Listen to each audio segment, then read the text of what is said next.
ಜನರ ಮನೆಗಳಿಗೆ ನೀರು ನುಗ್ಗಿದೆ. ಜನ ಹಿಡಿ ಶಾಪ ಹಾಕ್ತಾ ಇದ್ದಾರೆ. ಜನಪ್ರತಿನಿಧಿಗಳ ಮನೆಗೆ ನೀರು ನುಗ್ಗಿದ್ರೆ ಏನು ಮಾಡ್ತಾರೆ, ಅಥವಾ ಅವ್ರು ಇರುವಂಥ ಜಾಗಕ್ಕೆ ನೀರು ನುಗ್ಗಿದ್ರೆ ಏನು ಮಾಡ್ತಾರೆ ಅಂತ ಹೇಳ್ತಾ ಇದ್ರು. ಆ ಶಾಪ ತಡ್ತೇನೋ ಗೊತ್ತಿಲ್ಲ. ಈಗ ವಿಧಾನಸೌಧದಲ್ಲೂ ಕೂಡ ಈ ಜಲಕಂಟಕ ಎದುರಾಗಿದೆ. ಕಾರಿಡಾರ್ ತುಂಬ ನೀರು. ಆ ನೀರನ್ನು ಹೊರ ಹಾಕೋದಕ್ಕೆ ಸಿಬ್ಬಂದಿ ಹರಸಾಹಸ ಪಡ್ತಾ ಇದ್ದಾರೆ. ಇವತ್ತು ಬೆಳಗ್ಗೆ ಒಳಗೆ ಆ ನೀರನ್ನು ಕ್ಲಿಯರ್ ಮಾಡಬೇಕು ಅಂತ ಆದೇಶ ಸೂಚನೆಯನ್ನು ಕೂಡ ಕೊಟ್ಟಿದ್ದಾರಂತೆ. ಈ ಸ್ಥಳದಿಂದ ನಮ್ಮ ಪ್ರತಿನಿಧಿ ಅಭಿಷೇಕ್ ಪ್ರತ್ಯಕ್ಷ ವರದಿಯೊಂದನ್ನು ಕೊಟ್ಟಿದ್ದಾರೆ. ಬನ್ನಿ ನೋಡ್ಕೊಂಬರೋಣ.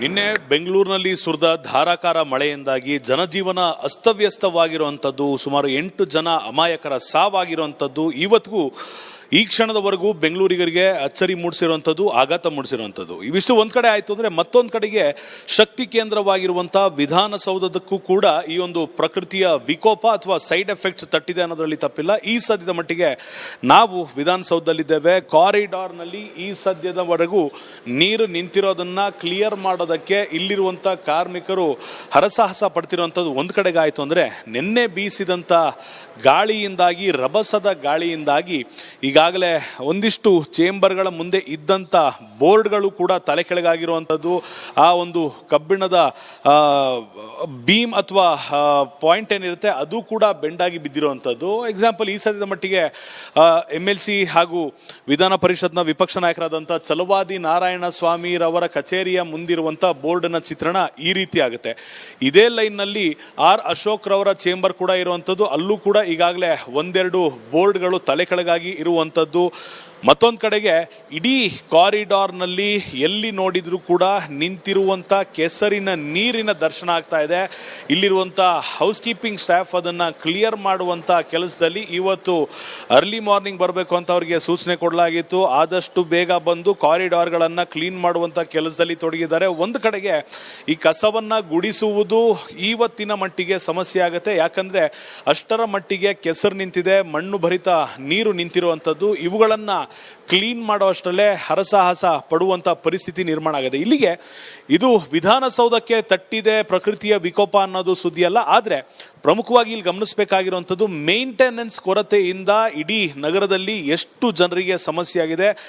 ಲಕ್ಷಾಂತರ ಜನರು ನೆನೆ ಟ್ರಾಫಿಕ್ನಲ್ಲಿ ಗಂಟೆಗಳ ಕಾಲದಲ್ಲಿ ರಸ್ತೆಯಲ್ಲೇ ನಿಂತಿರುವಂಥದ್ದು. ಒಂದು ಕಡೆ ನಗರದಲ್ಲಿರುವಂಥ ಗುಂಡಿಗಳಲ್ಲಿ ನೀರು ತುಂಬಿದೆ, ಒಂದು ಕಡೆಗೆ ಪಿಟ್ ಹೋಲ್ಗಳು ಓಪನ್ ಆಗಿರುವಂಥದ್ದು, ಮತ್ತೊಂದು ಕಡೆಗೆ ಹೂಳನ್ನು ತೆಗೆಯದ ಪರಿಣಾಮವಾಗಿ ನೀರು ರಸ್ತೆಯಲ್ಲಿ ಹರಿತಾ ಇರುವಂಥದ್ದು. ಇವಿಷ್ಟು ಒಂದ್ ಕಡೆ ಆಯಿತು ಅಂದ್ರೆ, ರೆಗ್ಯುಲರ್ ಆಗಿ GBA ಮಾಡಬೇಕಾಗಿರುವಂಥ ಕೆಲಸ ಯಾವೆಲ್ಲ ಟೊಳ್ಳು ಮರಗಳಿದ್ದಾವೆ, ರೆಂಬೆ ಕೊಂಬೆಗಳಿದ್ದಾವೆ, ಅವುಗಳನ್ನ ತೆರವು ಮಾಡುವಂಥ ಕೆಲಸವನ್ನ ಮಾಡದೇ ಇರುವಂಥ ಪರಿಣಾಮವಾಗಿ ಇವತ್ತು ಕೇವಲ ರಸ್ತೆ ಭಾಗದಲ್ಲಿ ಮಾತ್ರವಲ್ಲ, ಕಬ್ಬನ್ ಪಾರ್ಕ್ನಲ್ಲಿ, ಲಾಲ್ಬಾಗ್ನಲ್ಲಿ, ಕರ್ನಾಟಕ ರಾಜ್ಯ ಸರ್ಕಾರಿ ನೌಕರರ ಸಂಘದಲ್ಲಿ, ಬಹುತೇಕ ಸೆಂಟ್ರಲ್ ಬಿಸಿನೆಸ್ ಡಿಸ್ಟ್ರಿಕ್ಟ್ ಅಂತ ಏನ್ ಕರಿತೀವಿ, ಇಲ್ಲಿ ಜೋರಾದ ಗಾಳಿಯಿಂದ, ಮಳೆಯಿಂದ ಕನಿಷ್ಠ ಅಂದ್ರೂ 50ಕ್ಕೂ ಬೃಹತ್ ಗಾತ್ರದ ಮರಗಳು ರಸ್ತೆಗೆ ಬಿದ್ದಿರುವಂಥದ್ದು, ಕಟ್ಟಡಗಳ ಮೇಲೆ ಬಿದ್ದಿರುವಂಥದ್ದು, ವಾಹನಗಳ ಮೇಲೆ ಬಿದ್ದಿರುವಂಥದ್ದು.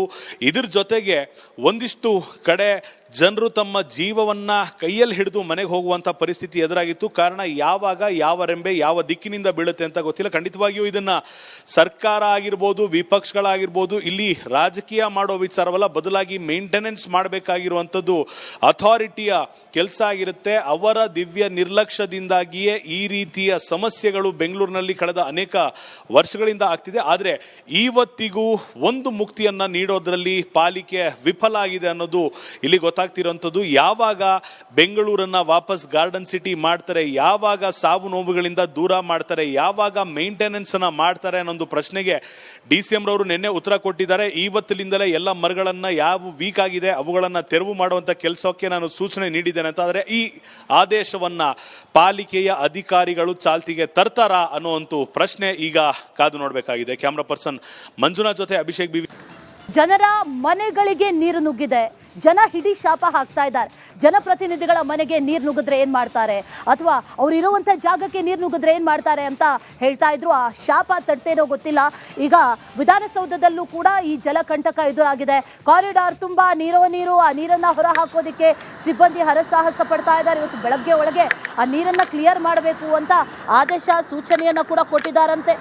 ಈ ಸ್ಥಳದಿಂದ ನಮ್ಮ ಪ್ರತಿನಿಧಿ ಅಭಿಷೇಕ್ ಪ್ರತ್ಯಕ್ಷ ವರದಿಯೊಂದನ್ನು ಕೊಟ್ಟಿದ್ದಾರೆ. ಬನ್ನಿ ನೋಡ್ಕೊಂಬರೋಣ. ನಿನ್ನೆ ಬೆಂಗಳೂರಿನಲ್ಲಿ ಸುರಿದ ಧಾರಾಕಾರ ಮಳೆಯಿಂದಾಗಿ ಜನಜೀವನ ಅಸ್ತವ್ಯಸ್ತವಾಗಿರುವಂಥದ್ದು, ಸುಮಾರು 8 ಜನ ಅಮಾಯಕರ ಸಾವಾಗಿರುವಂಥದ್ದು ಇವತ್ತಿಗೂ ಈ ಕ್ಷಣದವರೆಗೂ ಬೆಂಗಳೂರಿಗರಿಗೆ ಅಚ್ಚರಿ ಮೂಡಿಸಿರುವಂಥದ್ದು, ಆಘಾತ ಮೂಡಿಸಿರುವಂಥದ್ದು. ಇವಿಷ್ಟು ಒಂದ್ ಕಡೆ ಆಯ್ತು ಅಂದ್ರೆ ಮತ್ತೊಂದು ಕಡೆಗೆ ಶಕ್ತಿ ಕೇಂದ್ರವಾಗಿರುವಂತಹ ವಿಧಾನಸೌಧಕ್ಕೂ ಕೂಡ ಈ ಒಂದು ಪ್ರಕೃತಿಯ ವಿಕೋಪ ಅಥವಾ ಸೈಡ್ ಎಫೆಕ್ಟ್ಸ್ ತಟ್ಟಿದೆ ಅನ್ನೋದ್ರಲ್ಲಿ ತಪ್ಪಿಲ್ಲ. ಈ ಸದ್ಯದ ಮಟ್ಟಿಗೆ ನಾವು ವಿಧಾನಸೌಧದಲ್ಲಿದ್ದೇವೆ. ಕಾರಿಡಾರ್ನಲ್ಲಿ ಈ ಸದ್ಯದವರೆಗೂ ನೀರು ನಿಂತಿರೋದನ್ನ ಕ್ಲಿಯರ್ ಮಾಡೋದಕ್ಕೆ ಇಲ್ಲಿರುವಂತ ಕಾರ್ಮಿಕರು ಹರಸಾಹಸ ಪಡ್ತಿರುವಂಥದ್ದು ಒಂದ್ ಕಡೆಗೆ ಆಯ್ತು ಅಂದ್ರೆ, ನಿನ್ನೆ ಬೀಸಿದಂತ ಗಾಳಿಯಿಂದಾಗಿ, ರಭಸದ ಗಾಳಿಯಿಂದಾಗಿ ಈಗಾಗಲೇ ಒಂದಿಷ್ಟು ಚೇಂಬರ್ಗಳ ಮುಂದೆ ಇದ್ದಂತ ಬೋರ್ಡ್ಗಳು ಕೂಡ ತಲೆ ಕೆಳಗಾಗಿರುವಂಥದ್ದು, ಆ ಒಂದು ಕಬ್ಬಿಣದ ಬೀಮ್ ಅಥವಾ ಪಾಯಿಂಟ್ ಏನಿರುತ್ತೆ ಅದು ಕೂಡ ಬೆಂಡಾಗಿ ಬಿದ್ದಿರುವಂಥದ್ದು. ಎಕ್ಸಾಂಪಲ್, ಈ ಸದ್ಯದ ಮಟ್ಟಿಗೆ MLC ಹಾಗೂ ವಿಧಾನ ಪರಿಷತ್ನ ವಿಪಕ್ಷ ನಾಯಕರಾದಂಥ ಛಲವಾದಿ ನಾರಾಯಣ ಸ್ವಾಮಿರವರ ಕಚೇರಿಯ ಮುಂದಿರುವಂಥ ಬೋರ್ಡ್ನ ಚಿತ್ರಣ ಈ ರೀತಿ ಆಗುತ್ತೆ. ಇದೇ ಲೈನ್ನಲ್ಲಿ ಅಶೋಕ್ ರವರ ಚೇಂಬರ್ ಕೂಡ ಇರುವಂಥದ್ದು, ಅಲ್ಲೂ ಕೂಡ ಈಗಾಗಲೇ ಒಂದೆರಡು ಬೋರ್ಡ್ಗಳು ತಲೆ ಕೆಳಗಾಗಿ ಇರುವಂಥದ್ದು. ಮತ್ತೊಂದು ಕಡೆಗೆ ಇಡೀ ಕಾರಿಡಾರ್ನಲ್ಲಿ ಎಲ್ಲಿ ನೋಡಿದ್ರು ಕೂಡ ನಿಂತಿರುವಂಥ ಕೆಸರಿನ ನೀರಿನ ದರ್ಶನ ಆಗ್ತಾ ಇದೆ.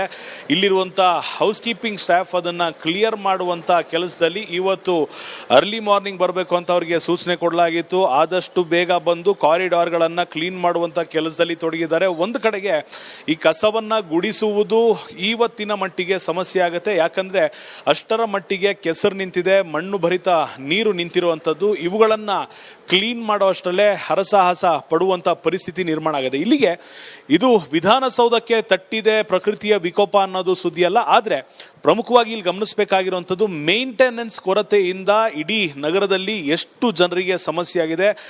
ಲಕ್ಷಾಂತರ ಜನರು ನೆನೆ ಟ್ರಾಫಿಕ್ ನಲ್ಲಿ ಗಂಟೆಗಳ ಕಾಲದಲ್ಲಿ ರಸ್ತೆಯಲ್ಲೇ ನಿಂತಿರುವಂತದ್ದು. ಒಂದು ಕಡೆ ನಗರದಲ್ಲಿರುವಂತಹ ಗುಂಡಿಗಳಲ್ಲಿ ನೀರು ತುಂಬಿದೆ, ಒಂದ್ ಕಡೆಗೆ ಪಿಟ್ ಹೋಲ್ಗಳು ಓಪನ್ ಆಗಿರುವಂತದ್ದು, ಮತ್ತೊಂದು ಕಡೆಗೆ ಹೂಳನ್ನ ತೆಗೆಯದ ಪರಿಣಾಮವಾಗಿ ನೀರು ರಸ್ತೆಯಲ್ಲಿ ಹರಿತಾ ಇರುವಂತದ್ದು. ಇವಿಷ್ಟು ಒಂದ್ ಕಡೆ ಆಯ್ತು ಅಂದ್ರೆ ರೆಗ್ಯುಲರ್ ಆಗಿ GBA ಮಾಡಬೇಕಾಗಿರುವಂತ ಕೆಲಸ, ಯಾವೆಲ್ಲ ಟೊಳ್ಳು ಮರಗಳಿದ್ದಾವೆ, ರೆಂಬೆ ಕೊಂಬೆಗಳಿದ್ದಾವೆ, ಅವುಗಳನ್ನ ತೆರವು ಮಾಡುವಂತ ಕೆಲಸವನ್ನ ಮಾಡದೇ ಇರುವಂತ ಪರಿಣಾಮವಾಗಿ ಇವತ್ತು ಕೇವಲ ರಸ್ತೆ ಭಾಗದಲ್ಲಿ ಮಾತ್ರವಲ್ಲ, ಕಬ್ಬನ್ ಪಾರ್ಕ್ ನಲ್ಲಿ, ಲಾಲ್ ಬಾಗ್ ನಲ್ಲಿ, ಕರ್ನಾಟಕ ರಾಜ್ಯ ಸರ್ಕಾರಿ ನೌಕರರ ಸಂಘದಲ್ಲಿ ಬಹುತೇಕ ಸೆಂಟ್ರಲ್ ಬಿಸಿನೆಸ್ ಡಿಸ್ಟ್ರಿಕ್ಟ್ ಅಂತ ಏನ್ ಕರಿತೀವಿ, ಇಲ್ಲಿ ಜೋರಾದ ಗಾಳಿಯಿಂದ, ಮಳೆಯಿಂದ ಕನಿಷ್ಠ ಅಂದ್ರೂ 50ಕ್ಕೂ ಬೃಹತ್ ಗಾತ್ರದ ಮರಗಳು ರಸ್ತೆಗೆ ಬಿದ್ದಿರುವಂತದ್ದು, ಕಟ್ಟಡಗಳ ಮೇಲೆ ಬಿದ್ದಿರುವಂತದ್ದು, ವಾಹನಗಳ ಮೇಲೆ ಬಿದ್ದಿರುವಂತದ್ದು. ಇದ್ರ ಜೊತೆಗೆ ಒಂದಿಷ್ಟು ಕಡೆ ಜನರು ತಮ್ಮ ಜೀವವನ್ನ ಕೈಯಲ್ಲಿ ಹಿಡಿದು ಮನೆಗೆ ಹೋಗುವಂತ ಪರಿಸ್ಥಿತಿ ಎದುರಾಗಿತ್ತು. ಕಾರಣ ಯಾವಾಗ ಯಾವ ರೆಂಬೆ ಯಾವ ದಿಕ್ಕಿನಿಂದ ಬೀಳುತ್ತೆ ಅಂತ ಗೊತ್ತಿಲ್ಲ. ಖಂಡಿತವಾಗಿಯೂ ಇದನ್ನ ಸರ್ಕಾರ ಆಗಿರ್ಬೋದು, ವಿಪಕ್ಷಗಳಾಗಿರ್ಬೋದು, ಇಲ್ಲಿ ರಾಜಕೀಯ ಮಾಡೋ ವಿಚಾರವಲ್ಲ, ಬದಲಾಗಿ ಮೇಂಟೆನೆನ್ಸ್ ಮಾಡಬೇಕಾಗಿರುವಂಥದ್ದು ಅಥಾರಿಟಿಯ ಕೆಲಸ ಆಗಿರುತ್ತೆ. ಅವರ ದಿವ್ಯ ನಿರ್ಲಕ್ಷ್ಯದಿಂದಾಗಿಯೇ ಈ ರೀತಿಯ ಸಮಸ್ಯೆಗಳು ಬೆಂಗಳೂರಿನಲ್ಲಿ ಕಳೆದ ಅನೇಕ ವರ್ಷಗಳಿಂದ ಆಗ್ತಿದೆ. ಆದರೆ ಇವತ್ತಿಗೂ ಒಂದು ಮುಕ್ತಿಯನ್ನ ನೀಡೋದ್ರಲ್ಲಿ ಪಾಲಿಕೆ ವಿಫಲ ಆಗಿದೆ ಅನ್ನೋದು ಇಲ್ಲಿ ಗೊತ್ತಾಗ್ತಿರುವಂಥದ್ದು. ಯಾವಾಗ ಬೆಂಗಳೂರನ್ನ ವಾಪಸ್ ಗಾರ್ಡನ್ ಸಿಟಿ ಮಾಡ್ತಾರೆ, ಯಾವಾಗ ಸಾವು ನೋವುಗಳಿಂದ ದೂರ ಮಾಡ್ತಾರೆ, ಯಾವಾಗ ಮೇಂಟೆನೆನ್ಸ್ ಅನ್ನ ಮಾಡ್ತಾರೆ ಅನ್ನೋ ಪ್ರಶ್ನೆಗೆ DCM ರವರು ನಿನ್ನೆ ಉತ್ತರ ಕೊಟ್ಟಿದ್ದಾರೆ. ಇವತ್ತಿನಿಂದಲೇ ಎಲ್ಲ ಮರಗಳನ್ನ ಯಾವ ವೀಕ್ ಆಗಿದೆ ಅವುಗಳನ್ನ ತೆರವು ಮಾಡುವಂತ ಕೆಲಸಕ್ಕೆ ನಾನು ಸೂಚನೆ ನೀಡಿದ್ದೇನೆ ಅಂತ. ಆದರೆ ಈ ಆದೇಶವನ್ನ ಪಾಲಿಕೆಯ ಅಧಿಕಾರಿಗಳು ಚಾಲ್ತಿಗೆ ತರ್ತಾರಾ ಅನ್ನುವಂತ ಪ್ರಶ್ನೆ ಈಗ ಕಾದು ನೋಡಬೇಕಾಗಿದೆ. ಕ್ಯಾಮ್ರಾ ಪರ್ಸನ್ ಮಂಜುನಾಥ್ ಜೊತೆ ಅಭಿಷೇಕ್ BV, ರಿಪಬ್ಲಿಕ್ ಕನ್ನಡ, ಬೆಂಗಳೂರು.